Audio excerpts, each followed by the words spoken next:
Hello. Good morning, Internet. Afternoon. It's noon. It's noon. It is noon. Just waiting for Ruby. We are, every day this week, we are going live at noon Central Time, 1 Ruby's time, Eastern Standard Time. And so, yeah, we're talking a lot about self-care this week. And we're talking a lot about the self-study program that's coming up in March, and we would love for you to sign up for it, obviously. So we're talking about that. Hi, my gals. Look at my honeys. Hello. We're just waiting for Ruby. How's everyone's day? What's happening? Jess, how are you? The little wave. I love it.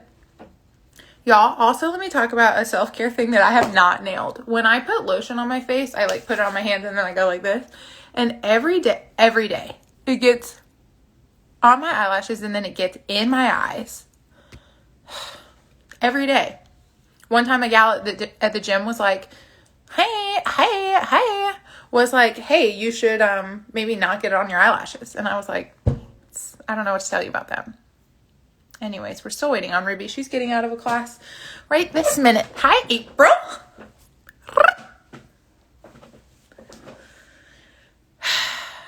Well, I love this part so much where you're just waiting at the beginning. It's not awkward for me at all.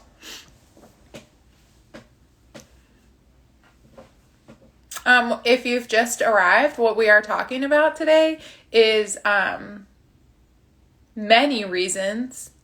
We're going to talk about 4 reasons, but why your self-care is not working. You know? I hope that, or I guess to be honest, I hope that doesn't resonate for you. I hope that you're like, my self-care, I have a routine and I have the things and I know exactly what to do every time and it works every time. I hope that for you.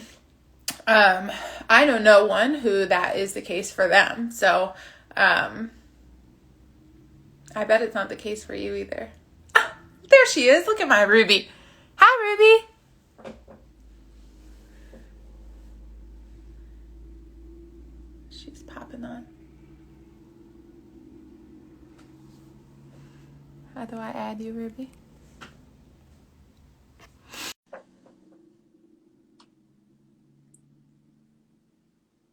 There she goes. Hi. Hiya, Ruby. Hello. You're glistening. And in the sunny spot. I'm gonna have to move. It's beautiful. I just finished teaching. Lovely. Okay. You can keep talking. I'm ready. Every day. Okay. Great. Well, okay. So if you've just arrived, we are talking about 4 reasons your self-care is not working. I have already checked in with a few folks and said, if your self-care is working every time, all the ways in which yourself needs care, and then you do it and then it works every time. But I know no one like that. Do you know anyone like that? No, that's not really how it works. I guess that'd be nice if when I was 7, someone was like, these are the things you need to do to support yourself your whole life. Just do them. I love that shit. I would be checking it off left and right. I don't know, right? And it's like every single time. No, and that's a good point. Like, hello, have never been in a pandemic before. Kind of don't know how I need to be cared for while in pandemic. Yeah, but also I think that yes, for sure. But what that has taught me is that I never really knew what it was like to care for myself anyway. It took that major shift in order to even start asking the questions that I should have been asking or I could have been asking myself all along, you know? Yeah. Kind of shake it all up. Yeah, to be like, who am I and what's going on? Yeah, and I guess, something that I've had in the past couple months, such a lovely time exploring and talking to people about is hey, have you ever been in a big life shift? Because that's what I'm feeling. Are you feeling that? What was that like for you? What is that been like for you? And it's been nice to hear people in that's definitely been part of my self-care recently, is reaching out to people who I feel like maybe have had a similar experience and getting that experience share from them. Mm-hmm. Okay, well, this morning Ruby and I talked about 4 reasons why your self-care is not working this morning, whatever we always talk about. Yeah, self work, self care, all of those things. Yeah.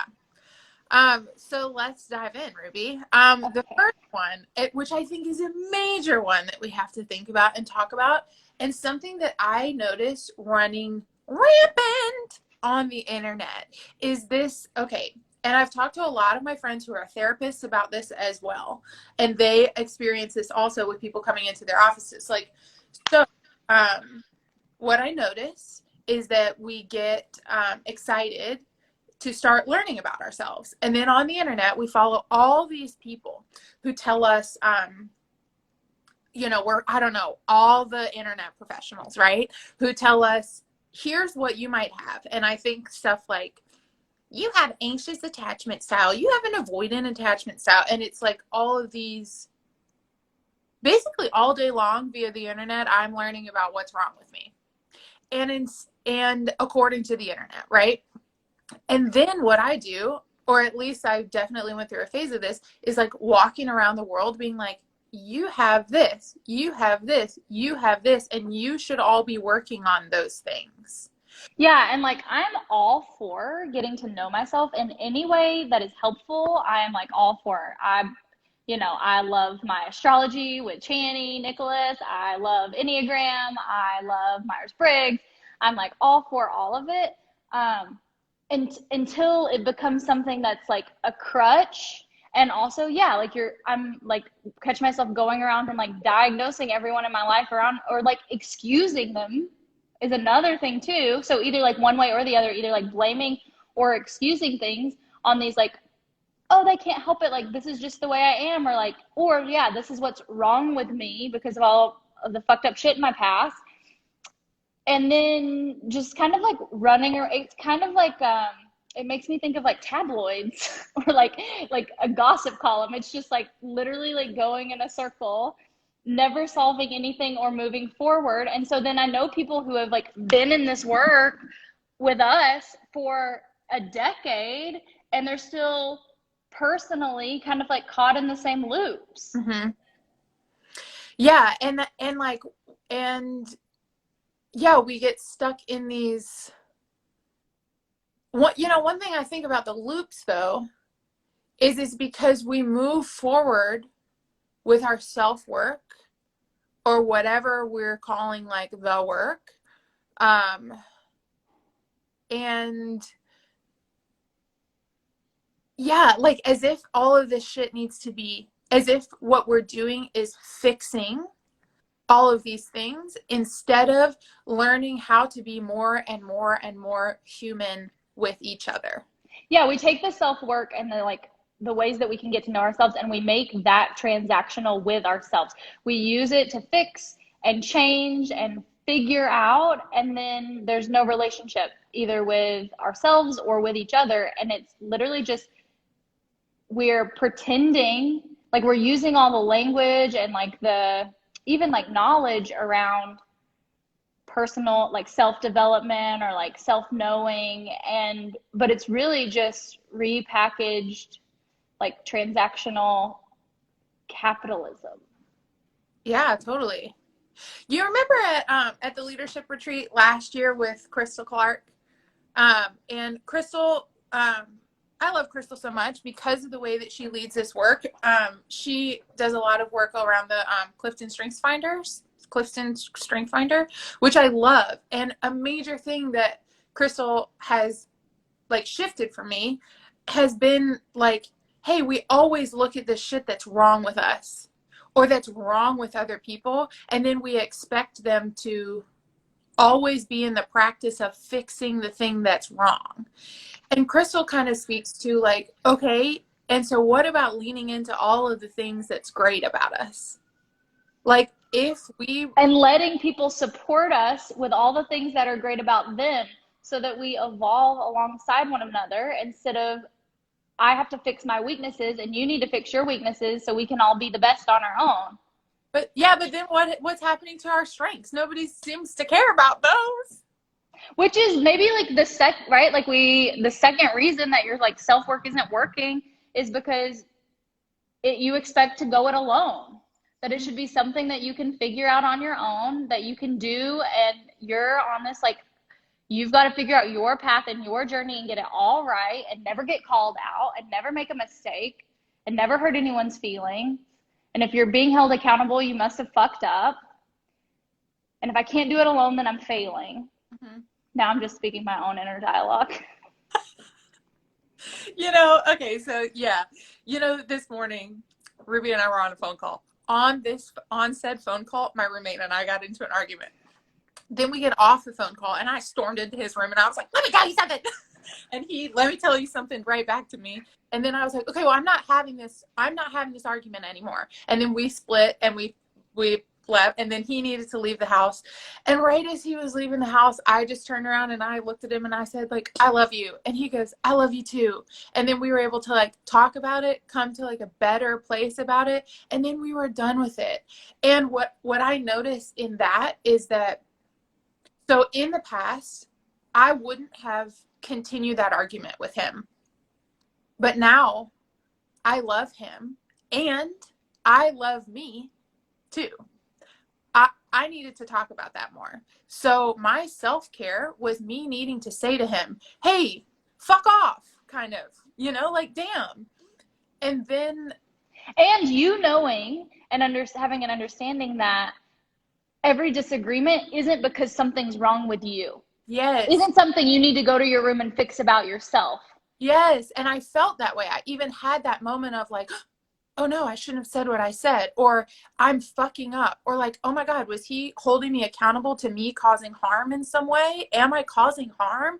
And then I was like, "No, but we need to talk about this." And I needed to bring him into that, because then you're exactly right. I would have gone to my room, steeped in shame for a while, and then not brought him into that, like, inner dialogue. And then what that would have done is over time, like, push us apart.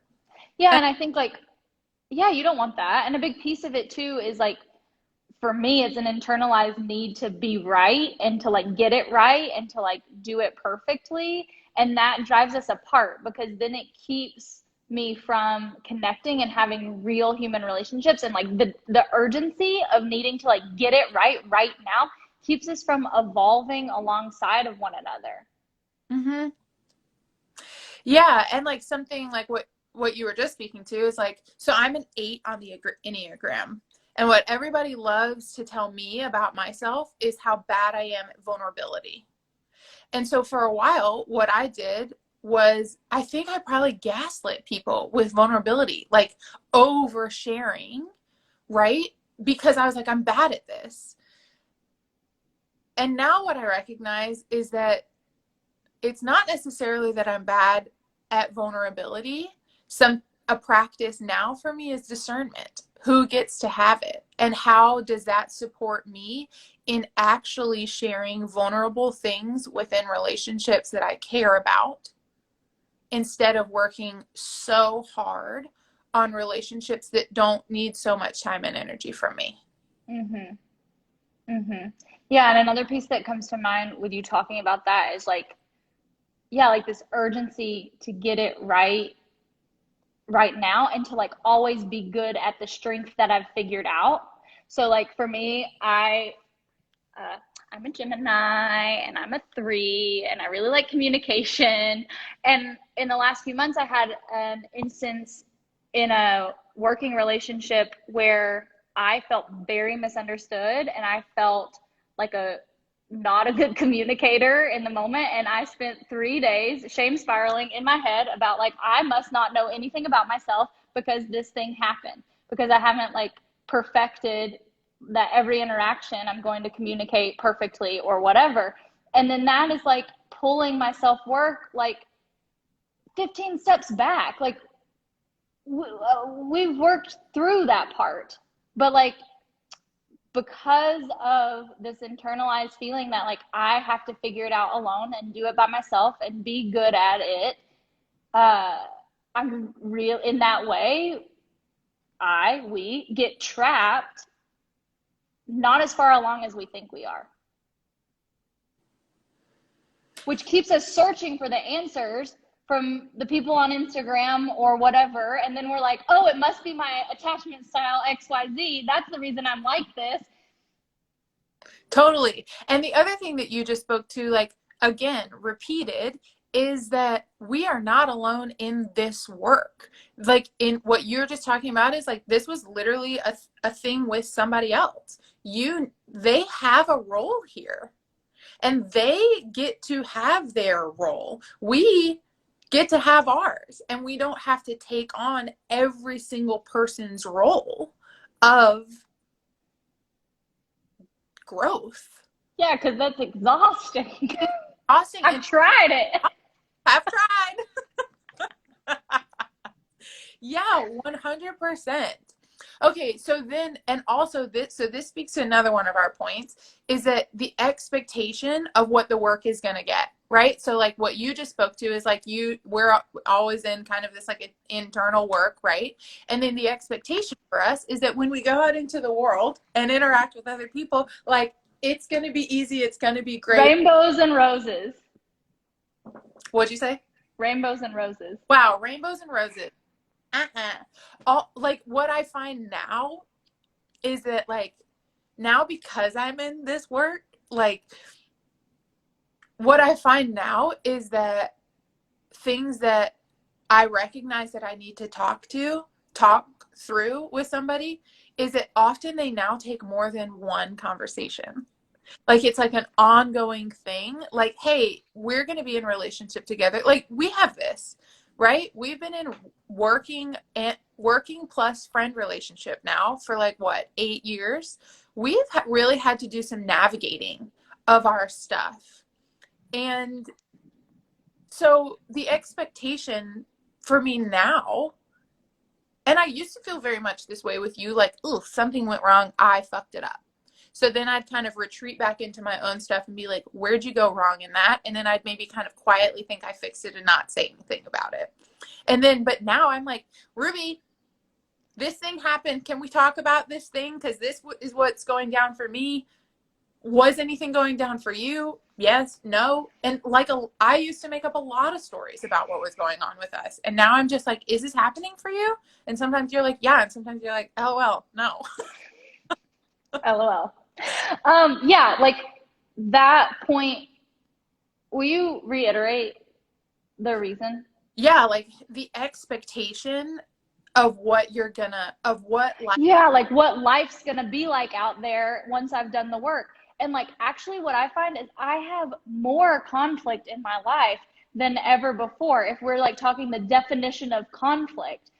And what I look back on past relationships and what I was expecting out of doing the work, now I look back and I'm like, I should have gotten mad more.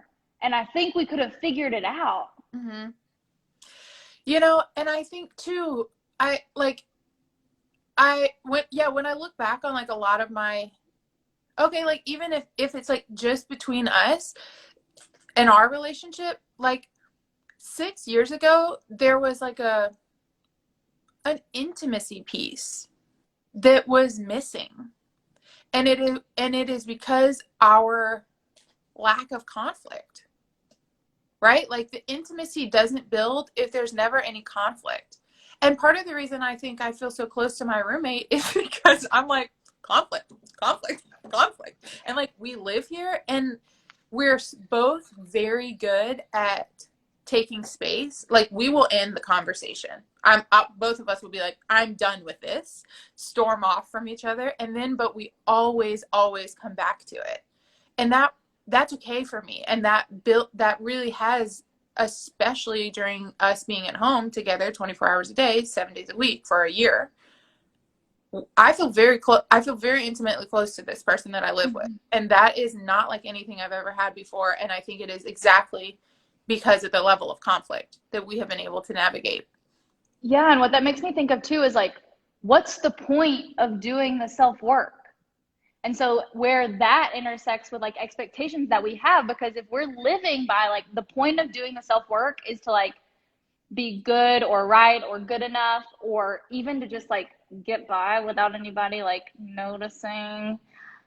If that's the point, then it's like, okay, well, is that like filling you up? Are those expectations filling you up?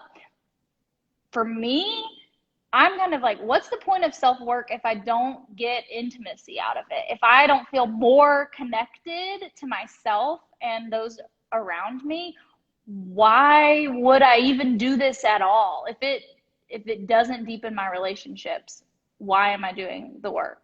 Mm-hmm. And then in that case, that is just performative bullshit. And like, um, gosh, I will look for this and share it in my stories to make sure that we quote the right people. But I saw a tweet today, and it was about white people and like whiteness and our inability to have real talk. I saw that on Instagram yesterday. Uh, Like a social norm of like never talking about anything. yep. And like what I recognize now, and to be honest, I only recognize this in like groups of white people, is the talking about bullshit, the talking about nothingness, and it goes on and on and on and on and on. And I am like, Well, and after 2020, my tolerance for bullshit talk is like sub 0%. zero. Oh my gosh. So like over the holidays, even like the few people I interacted with, I had like a moment, whatever. The guy that my mom's dating, I met his daughter. She was talking about to me about some things. All of a sudden the conversation went into bullshit and I literally kind of just walked away. Mm-hmm. I just can't do it. I cannot I cannot do this. I cannot do this, and I do not want to do this. And why are we doing this? And it is because this fear of conflict, and because of the fear of conflict, we don't create intimate relationships. Like check out with your friends. Like how intimately close do you feel to like your wider circle of people? And then we're left feeling like I'm doing, like, that's when I feel exhausted, is when I'm like, I'm doing all this fucking work on myself and like nothing has shifted or changed. Or like I feel so alone in that. Or like I'm just tired because it's all like surface level. And until we choose to go deeper, it's not going to work. And we've talked recently about, okay, you just had a thought. It made me think about though, recently we talked about that like edge, like yeah. Yeah, talk about that. Okay. Okay, well, I'm going to write that down, the switch. Because first I'm going to talk about this other thing because it goes along with it. Okay. Cool. So a while ago I was with this was pre-pandemia, but pandemia. I was with my cousins. And I have a 17-year-old boy cousin. And I love him to pieces. And we were all sitting around, the whole family was sitting around. And it was a conversation that I didn't want to be part of. Like, I didn't like it. I had already voiced my opinion about the conversation. And so I had it openly in front of everybody been like, I hate where this is at. And they were all just like, we're talking about it anyways. And I was like, cool. So I'm going to leave. I did what you did. I was like, I am getting up and leaving the room because I don't want to do this with you guys. So I get up and I leave the room. And then my cousin followed. And then we took my dog for a walk and we got to talk about great stuff, right? So like even in that moment, so my expectation could have been, I wish that every single person in my entire family would change, right? I wish I could sit in this room and control all of you all and make you all do better. But I can't do that. So what am I in charge of? What am I responsible for? What can I be in control of? And I was like, I can get up and leave the room. And then when I got up and left the room, that opened me up to intimacy with someone else in my family who's down for that. And it was so special. And I loved that. And that to me is like this little small example of what getting up and leaving the room can do for us. Yeah, and I want to speak to that for sure because I know that in doing any kind of self work, it's all integrated, so none of it is separate. But I find, especially in like anti-racism work, this comes up a lot, is like I'm from a family that, like, a big section of my family doesn't believe the same way that I do. And it can be so tempting to be like, if I can't control their beliefs, then I will shut out those relationships and cancel those members of my family. And then I miss out on any fulfillment of relationship. I miss out on getting to be seen or see them. I miss out on meaningful moments that could actually impact the trajectory of what we all believe, because I'm too stubborn about being right and thinking that I already have all the answers. Mm-hmm. So how can we start to be in relationship with one another, knowing what we know to be our own truth, and though still being safely with boundaries, but available? So like what you did, what I hear you saying that you did, is you made yourself available to connection. Mm-hmm. By giving up the need to control that moment. Yeah, totally. And the other thing that I did for myself was instead of staying in that conversation and emotionally exhausting myself, what I gave myself was a break, a, a connection that I'm so glad I got to create. And then that filled me up so that I can keep being in relationship and that growth can keep happening, giving each other the space to continue growing. Mm. But when we just sit and scream at somebody for not doing their part, what do you think? They're going to do it? LOL, has that ever worked? Have I ever done that when someone did that to me? Never. No, dear. No. And you know what? I did that to my dad recently. I sent him a screaming ass angry email. And at the end of the email, I said, I'm always going to want to talk about this. And so now every time I talk to my dad, I throw in a little tiny bit of what that conversation is, because I know that if I overload him on that, I'm not going to get anywhere. And all that's going to do is ruin my relationship with my dad, who loves me dearly. I don't want to ruin that relationship, and I need more from it. So how am I going to get that? It's going to happen very slowly over time, if at all. Mm-hmm. Yeah, it makes me think of like my relationship with my grandmother, which is like similar, but it wasn't until I gave up my expectations of and for her and for our relationship that, like, since I gave up those expectations, I feel much more capable. LOL, Shelly. We'll see what we can do for you What's with a podcast. happening right It's now? happening. But when I gave up those expectations, now I can be in a room with her and receive the love that she has to give to me in the way she's capable of, and I get to show up as myself. And I choose to believe that something's happening there.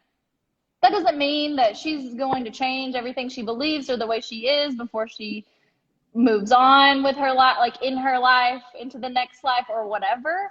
But it does mean that, like, it does give me more peace and more fulfillment and more connection. It allows an amount of intimacy that is available to occur. Mm-hmm. And I don't expect my grandmother to fill up my intimacy tank. So like in a lot of ways I've stopped calling her as much, because then I get to choose when I need to be filled up from her in that way, and when it's better served for me to call someone else. Yes. Because this self-work doesn't just magically fix everything in our lives. Mm-mm. No. And even to, like, right, to say that out to say that out loud is like, so it's like, yeah, that's fucking unreasonable, Ruby. How could you even think that? But that's what we're all thinking. Like, Totally. that's what you're thinking when you're doing all this stuff. You're like, my life's gonna be fixed now. And that it's going to be easy and rainbows and unicorns. But like, hello, life. Look at what is fucking going on around us. I haven't seen a unicorn ever. Okay, so and then okay, so but back to that switch thing. Like, okay, so I'm going to talk about that email that I sent you the other day. Cool. We had a switch situation. Okay, and I'm just going to explain how it feels to me, and so then we'll go from there. Okay, so for me, when I know that I need to say something to somebody, it kind of feels like the need. It maybe starts kind of low, like way down in my belly, kind of. But then and so at first I'm like, oh, I don't have to say anything. Like it's fine. It will be. Uh, Juliana is our little unicorn. So like I feel the the desire or the urgency of the need to say something maybe doesn't start off at like 100%, but the more quiet I am over time, the need goes like this. And then I'm like, I have to say something. Like, I have to say something. And it used to be for me, like maybe I'd get to like here, and then I'd be like, that's enough. It's too much. And I would just shove it back down. Now there's Ruby and I do this little hand thing. It's like, okay, so if the sensation is right here, the intimacy exists up here, right? After I say the thing. The intimacy happens once I communicate what's below here. This is the switch. And this is where the choice happens because I feel the need, and then I can either choose to get it into the intimacy space with us, or I choose to not say anything. And so where I'm at in my life is choosing, like choosing more often to say, choosing more often to communicate, choosing more often to express myself. Yeah, and Go ahead. so much of the self work we do below that switch line, right? We internalize it below the switch line and it never gets worked through. So it never moves you forward. Yep. Yeah, so Ruby and I had a situation the other day. We had a phone call. I hung up the phone call and I was like, I did not feel good about that. Like something wasn't right. And so like we had already been emailing back and forth, and I'm fine with written communication. Works for me. I love written communication. It helps me like really get clear about what I need to say. And what I know is that anytime after written communication for me, there always has to be in real life check-in. There always has to be so that we can talk about that thing. So I sent Ruby an email that was like, hey, here's what that was like for me. I don't want this to be like this for us. And what I know my pattern is to XYZ. Can we talk about this? I need to know what it's like for you, because the next time this happens, which it will happen, I want to know you, Ruby. I want to know what's going down for you. Like I know what's going down for me, but I love you and I don't want you to feel the way I think that you might be feeling. And so then I sent the email and then we talked, and Ruby was like, it's not like that for me. It's like this for me. And then I said, okay, well, next time, what do you think we should do? And then we've talked about that. And I left that conversation feeling like I knew you more. I knew what was going on in the background for you. I left that conversation feeling like I knew myself more. And then asking, like, okay, how does this show up elsewhere? And it came up actually yesterday in another conversation with something. And like the same thing occurred for me. And I was able to bring it to attention instead. Like I felt the moment with the person I was with of kind of like, Oh, was it with me? no, it wasn't with you. Oh, I was like, Did it happen with you too? like, tell me when that was. No, It was a totally different exchange. and I was able to literally say, like, actually, something I've noticed about myself is XYZ. So I want you to know that it's not what you thought it was. I just need a second. I love that. Me too. So that is how you like pay it forward. That is the pay it forward. So I decided to flip my switch to communicate with you. That got us closer. And then because of that, that got you closer to somebody else. That is it. Yes. So like the expectation is not for me that this is always going to be easy for us. The expectation of our relationship is not to me that it will be easy. what I do know to be true and what makes me feel safe and brave and courageous and vulnerable with you is knowing that you're going to stay. Yes, that's literally what I was about to say, is knowing that like you like we being clear with one another that neither of our expectations is to for it to be easy or to never have conflict. But what I know in my relationship with you, really, and like cultivating it with you has been like the deepest intimacy work I feel like I've done is like, you're not going anywhere. And why do we keep the switch below the line? Because, at least for me, I'm afraid everyone's going to leave and forsake me and abandon me, and I will be all alone. So I stay all alone and never bring it to the surface and never get that kind of like pocket of trust and safety fulfilled because I'm too afraid of my fear of losing you to say anything meaningful. Yep. And Shelly, this is what you have just asked. How do you decide who to flip the switch for? You know, to be honest, sometimes the switch decides for me. There have been people who I have said, "Okay, Kate, now is the moment. We're going to flip the switch. We're going to say what we need to say." And then those people pull out of my life so fast and so hard that I'm like, "Whoa, damn." And then Ruby calls me, right? And then those people who are committed to staying are still here. So it's like sometimes you're going to flip the switch and the people are going to run from you. But the people who are also committed to being here with you, they just don't. And so it's a practice of flipping the switch. And what I will couple with that is that when you consistently don't flip the switch, the person that you are losing intimacy and connection with is yourself. So what I recognize is that every time I flip the switch and honestly communicate myself, I feel more connected and grounded and honest. And it's like, so even if that relationship can't kind of sustain, if that relationship can't sustain, what am I trying to say? Can't sustain and support, Sustain. yeah, my authenticness, my authenticity, my truth, then that relationship isn't for me anyways. It was Yeah, and some I think about like how do you know who to flip the switch for can be very scary if you don't know who the switch who's going to stay when you flip the switch. So like for me, I it's hard for me to imagine learning this practice without things like my relationship with UK or even like how my mom parented, which was that we had very open communication.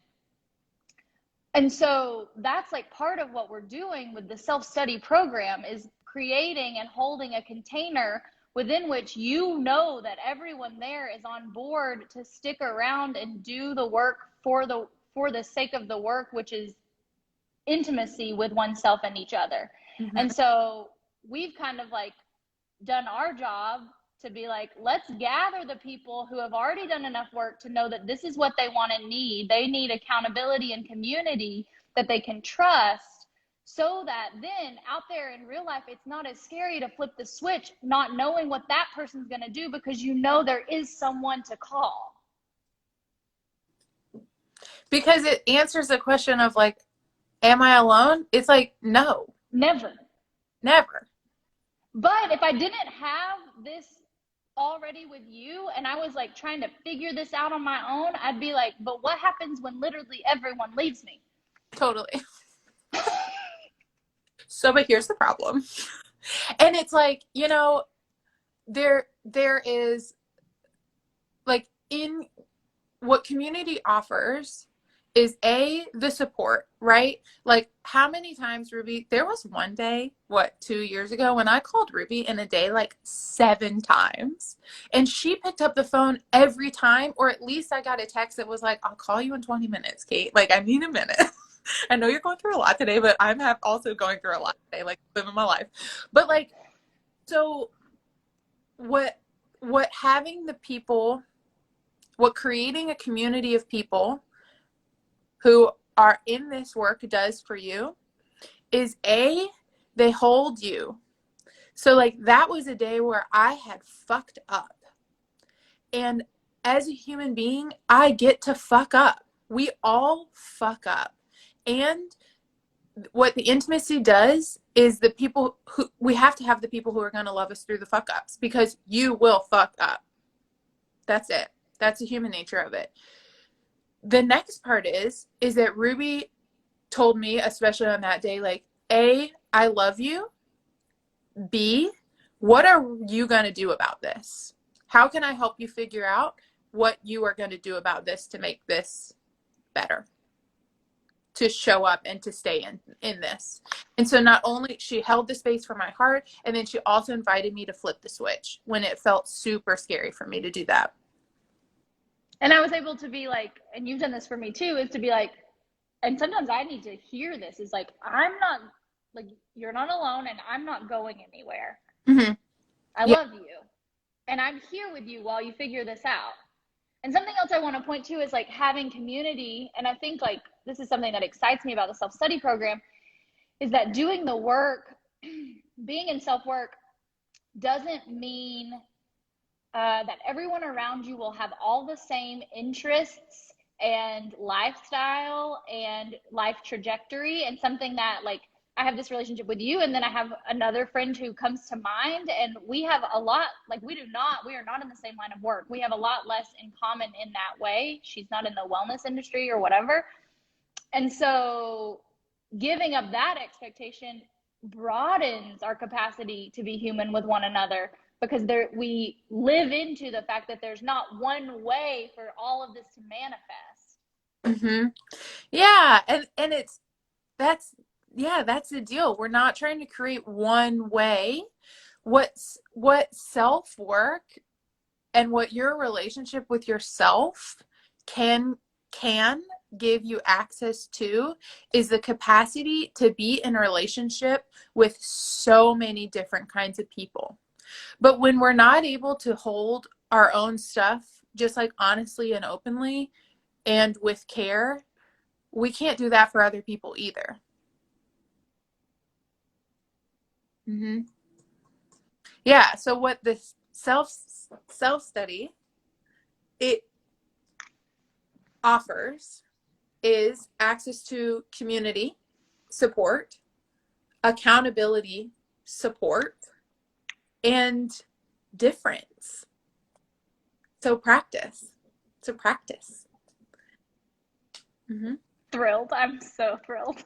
Thrilled. Please join the self-study. Ruby, do you have anything else today that you would like to add to our 4 reasons for why self-work is not working? No, I feel really complete.